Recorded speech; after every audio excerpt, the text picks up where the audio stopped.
What's up, everybody? Welcome to Production Music Live. My name is Guido. I'm from Cat and Beats, and this is the introduction to 4 vocal sessions. And what we're going to be doing in these sessions is getting the vocals that weren't recorded in the best of circumstances with no fancy mic, no vocal booth. It was just a couple of guys getting together back in the day.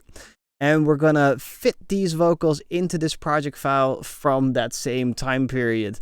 So we're going to now put to the question, can you fix vocals so that they can actually sound passable? So before, by the way, the vocals sounded like this. By your side, never running away. Ain't got nothing to hide, just breaking away. And after, the vocals sound like this. By your side, never running away. Ain't got nothing to hide, just breaking away.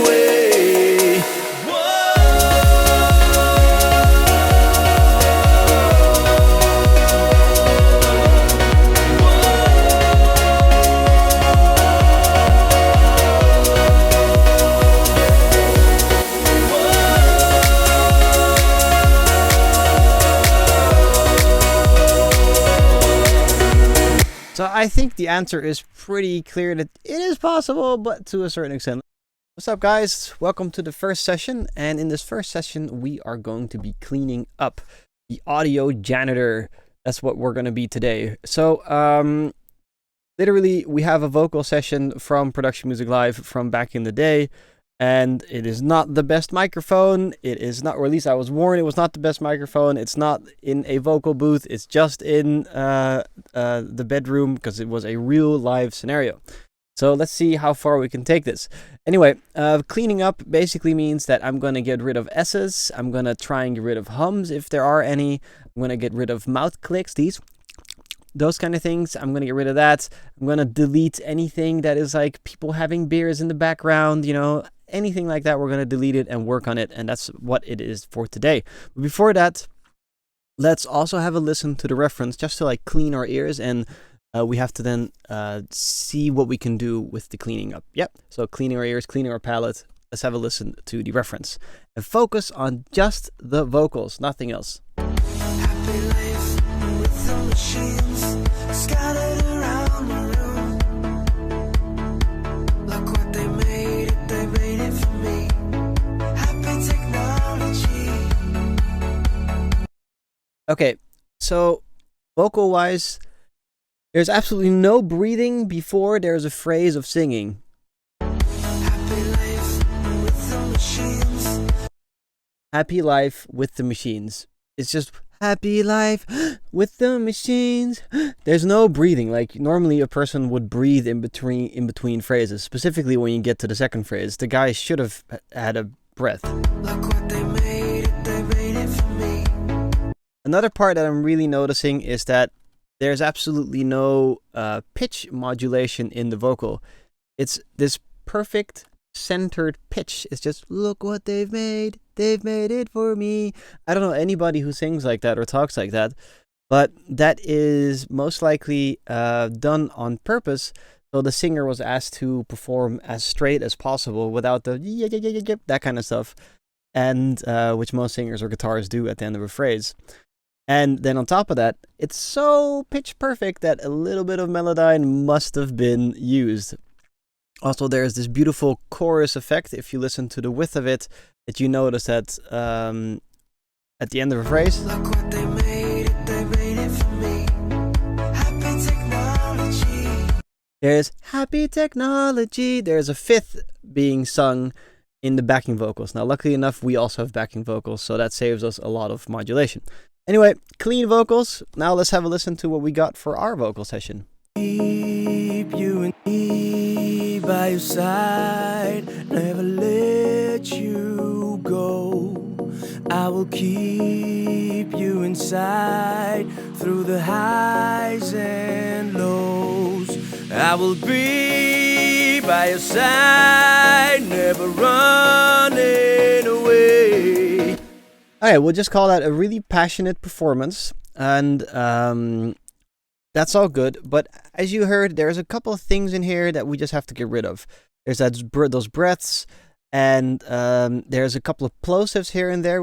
Plosives are like every single time somebody goes, "Are you ready?" Like that, and then you get that. Well, you heard it. I can't hear that right now, but you get that type of sound. We can get rid of that, and it's a bit of a dirty vocal. All right, so yeah. What I'm going to do now is normally you can use a gate, and I'm going to use a gate on the backing vocal, but I'm going to first and foremost just kind of shape the vocals and go through this part and delete the little breaths. You can actually already see them. They're right there every single time in between, just before a phrase, just like any normal human being would do. And what I'm also going to do is I'm going to split this up, because as you can see, you have a pre-verse, a verse, and a chorus. So that's what I'm going to do first. And then after that, I'm going to go in and adjust each section by themselves. The reason I like to have different sections is so that, I can control each one individually and give different type of processing to different parts of the song. So let's just do that really quick. Sorry. Here we have to. All right. Let's just rename that. Remember, always work clean. It's going to save you a lot of time. So let's do there as well. And here we're going to have the pre-verse. Now, let's just turn these off for a second and focus in on the pre-verse. And the first thing we're going to do is just press delete on a few of these things. So let's have a listen. By himself. I will be by your side. So the first thing I want to get rid is that breath. And I think there was a little accidental slip up of testosterone. Remember when you were young? So we're going to have to get rid of that. And for some weird reason, my A button doesn't work anymore. So I have to now do this. So when you press A on your keyboard, it should work. But since Ableton 10.02 came out, my A button doesn't work anymore. So I'm going to get rid of this little part. No, that part, which can be cool, but I kind of don't want to have that. Let's just get that last part. Never let you go. Let's get rid of that. Again. I will keep. And let's make sure that everything is a little bit softer on the starts. So instead of that, it's like, ah, but it's more like, I will keep you inside. I will keep. Like it can be a little bit softer. I will keep. Because there's like this flow to it, right? I will keep you inside. Another breath. Now, the reason why I'm not using a gate is because I really want to have full control of this mono vocal, because this is going to be the one that I'm going to really work on. Through the highs and lows. And if you use a gate, sometimes little parts will come through and it's a bit annoying. So now we have cleaned out the vocal via just deleting. Let's also do this first part. I don't want to miss anything. I will be by your side, never let you go. I will keep you inside through the highs and lows. Okay, great. And what you need to do when you're in this first start is really pay attention to all possible problem areas you're going to have. Here at the end, Ooh, ooh, ooh. It just sounds weird. It almost sounds distorted in a way. I don't understand how that happened. Oh, I mean, I have no clue how you can actually distort your voice and then get that sound. But Ooh, ooh, ooh. I think it's that same part of his voice where this part. I will keep. Oh, no. I will keep Well, you know what I mean. I think this part. through the highs. No, this part. Never, It's the same type of thing. never. We can't really have that. Oh, Oh, I want to get rid of that. oh, oh, oh, oh, oh, oh, oh. All right. So all those little details, they're going to really add up in the end. So now that we have done that, there's those little plosives, those little things that are just a bit over the top. I'm going to just get rid of that easily with an EQ8, but it's because it's not that bad. It's not disturbing, but you'll be able to see it here as well. So here I have the EQ8, and what I want to do is just cut off some low end. Now, normally almost all microphones and preamps and everything, they will give, or they will have a low cut filter on it. I'm pretty sure these guys didn't use the low cut filter because it's just a mic. So I'm gonna cut the low end until I hear a audible difference, and then I'm gonna back off a little bit. Oh, I will keep you inside through the highs and lows. Oh, oh. Let me just go back and loop this little part. Come on, mouse. There we go. Let's just loop this little part here. Be by your side, never let you go. You can see all that low end rumble going down to 10 hertz.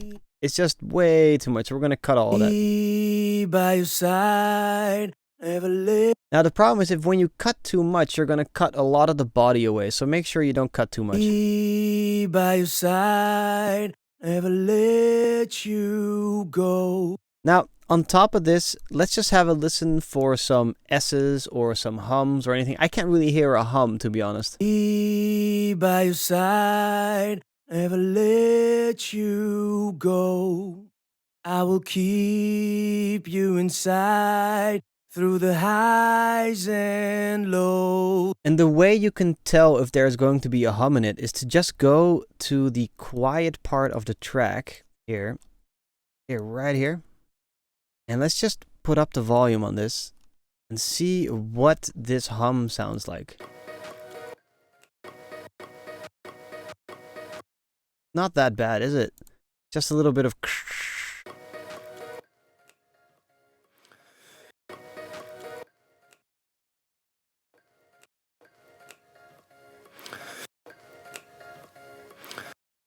So there's nothing too bad. So I'm not going to actually get rid of any hum.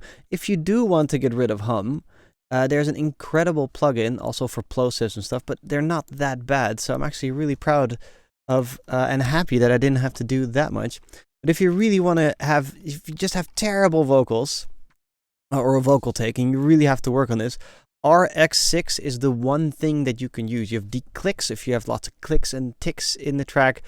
De-crackle if there's lots of like that kind of stuff, de-essing, de-humming, de-plosives, de-reverb. This is all absolutely brilliant, and I have a video online where I take a completely destroyed interview and I fix it with RX5, I think. Anyway, so no real problems. Let's just use the de-esser that is in Ableton Live 10. I'm not sure if this de-esser is also with you guys because I've had it for a while, but what we're going to do is we're going to get rid of some S's. And the reason why we're going to get rid of S's is because later on I'm going to add top end to this vocal because it's a little bit dull, and there's this beautiful S right there.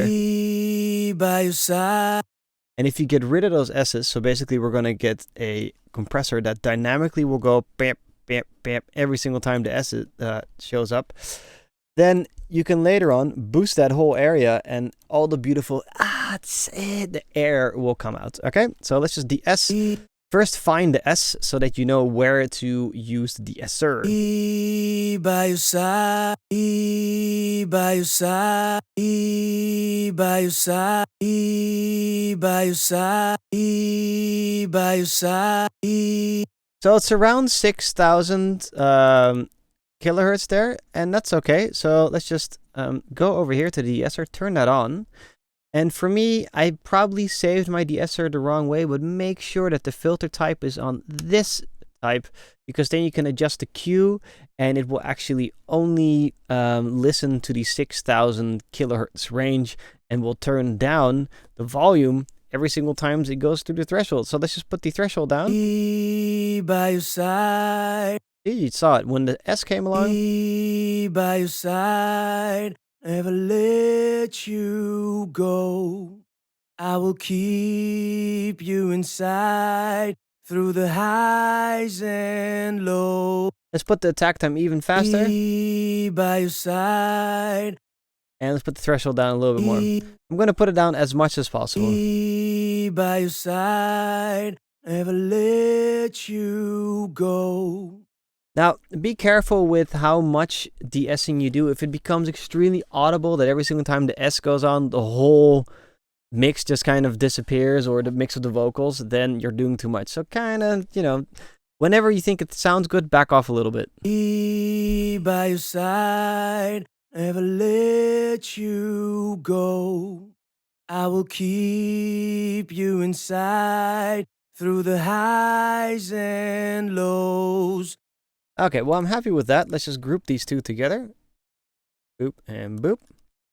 Just so that we're going to make one massive effects chain here. We have that we've cleaned up. Let's see, is there anything else? I think right now that is it for today, because in the next time we're gonna see each other again, I will be going into Melodyne and fixing the pitch of the vocal, because it's a little bit off here and there.